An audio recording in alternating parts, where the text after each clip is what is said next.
sure that your body's cells are functioning properly. This out. Girl, you can go. Thank you.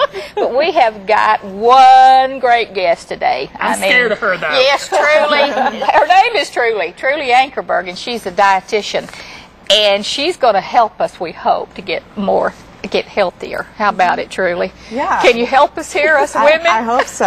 I hope and so. for our children, too. Yes. Because I see such a need in this day that we live in for our kids to eat healthier. Right. Well, not just the kids, for us, too. Right. So tell me a little bit. I know you have done maybe some studies or stuff about school lunches. Yes, the organization, the Physicians Committee for Responsible Medicine, has put out every year a school lunch report that basically looks at some of the biggest school districts in the country, and by sending out a survey, we got a 20% response rate from different school districts. And we basically are looking to see what kind of programs are being implemented in schools to improve the nutrition of the kids and the offerings that they have. Has school nutrition changed since, like, when we were coming up? Do you find it's better? Yes, it is getting better. We've been doing the report since 2001, but I think that since 2001 we've been seeing, more and more schools offering some kind of really innovative things like lunch, like gardens, having a school garden where children can see, that food comes from plants and, how it grows and all of that, and also like farmers market salad bars, just having a salad bar where kids can kind of pick and choose, and kids really like to do that. They like to kind of build their own pizzas or salads or whatever it might be. So these are things that are allowing them to kind of implement more fruits and vegetables, especially more plant foods, which are going to be where most of the nutrients are in terms of vitamins and minerals and fiber and all of these things that are very important for children's health. Yeah. And down the road. People don't understand the importance of fiber. No. Just fiber for the intestines, for weight gain. Well, we're so bombarded with so much information till it's starting to become confusing and, like you said, overwhelming, because one thing that we tried yesterday doesn't work today. It's a different thing today. So how do we educate not only our children but ourselves, for that matter? Right. It's really hard because there is so much, the internet is very accessible to people, but there's so much information there that really it's hard to sift through what's right and what's not. Well, I'll make a plug for my profession. I think that registered dietitians are really good nutrition experts, and someone can seek one out if they're hoping to make some major diet changes. What does a dietitian do? What do you do? Good. Thank you for asking that. Right? Look how little she is. I mean, she is so little. Well, I hope I'm not that little, but I do. Good. Thank you.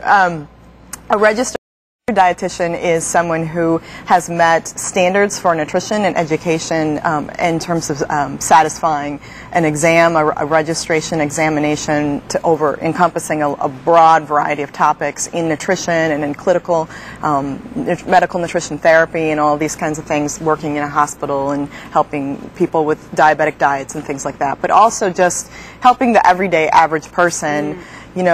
Everything from, how do I shop at the grocery store? What's the best option on this menu for me? What's the way to plan a meal or prepare a meal? Or do I even have access to, the resources that go into having healthy meals? So dietitians are good for a lot of things, and different dietitians specialize in different things. I have a private practice in Decatur, Georgia, and I see a broad variety of clients, and a lot of people looking to lose weight or bring their cholesterol down without medication, and just things that that they can do in their own lives, that they have control over what they eat, so they can. What do we? I want to ask this from my own personal thing. What do we need to eat daily? Let's just break it down. Does that apply to per person? What works for me may not work for her, or vice versa. Very good point. I think that there are some individual variations between individuals that someone, like a dietitian, can help figure out, walking in your shoes on a daily basis, what's your lifestyle like, what kind of, some people just don't have the resources or the options available to them. So that's really important to just get some background info on that person. But I think for the human species, we are designed to eat a lot of plant foods. And I think that as long as we're focusing on, when I say plant foods, I mean the whole plant food, not something that's been through the processing and adding lots of fat and sugar and things like that to it. But the whole plant food, the food that that's as close to looking as it did when it was, harvested. Like a bean, yes. When I was a kid, I hated that.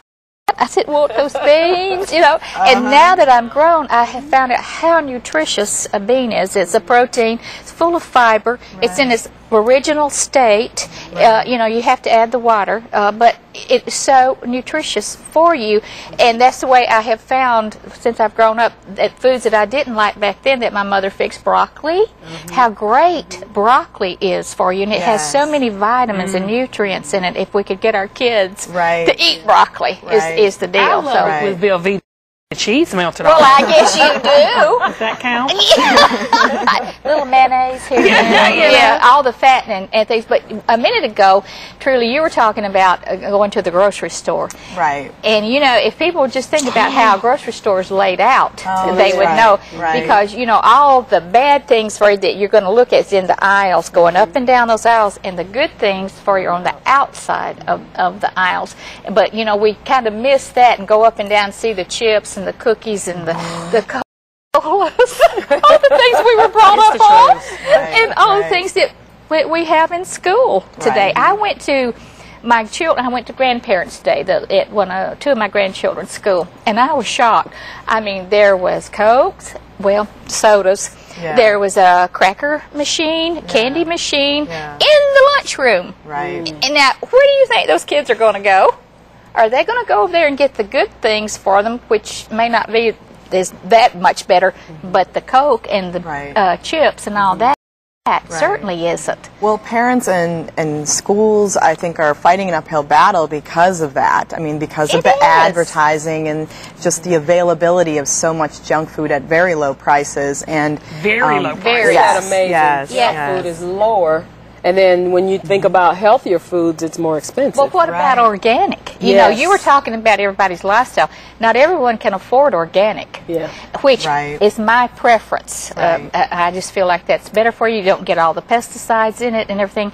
But no, a lot of people can't afford that. That's right. That's right. But one thing I think that some people need to know is that the studies that are done on that are finding how important fruits and vegetables are to preventing chronic diseases and having a healthy body weight and all of these things, they weren't looking at people who were only eating organic foods. So these people were eating lots of fruits and vegetables, just conventional fruits and vegetables, and they were still seeing them having a drastically, lower disease risk and basically a healthy, they're just healthier. So you don't have to have organic. Exactly. Exactly. Yes, you don't have to. I think it could help some, but my husband, he's 62, and he's so healthy to be 62. But you know what? He eats grapes and grapefruits and bananas and mangoes and papaya, and he's the one that got me to eating all these things years ago, and I can't thank him enough because we weren't raised on fruits, stuff like that. I mean, we had some vegetables, but not the fruits. I want to know, we should have that. Well, speaking of fruits, because I'm a sweetsaholic, and I want to know what the sugar is doing to our kids. Because I just had a family member who he's a younger little guy, a little 10-year-old, just be diagnosed as obese, and he's really not. I mean, you wouldn't look at him and say you're obese, but he's 20 pounds overweight for his age. Well, then I'm obese. Yes, me too. I've been obese for a long time. Yes, but that sugar, I mean, the intake of sugar, how is that affecting us? Well, here's just a basic nutrition lesson. Good. Yeah, give us a nutrition lesson. I mean, it's all about the chemistry of what's going on in terms of those nutrients in foods, those chemicals in foods, and then they come into our body cells, and our body cells are utilizing them as energy, and they, in order to burn up energy as it's coming in, the calories that are in food, we need to have a good amount of vitamins and minerals and other nutrients in our cells to do that, for the cell to work properly. properly, there has to be that store of fruits and, not fruits and vegetables, but vitamins and minerals. Yeah. And so let's say that you've just been taking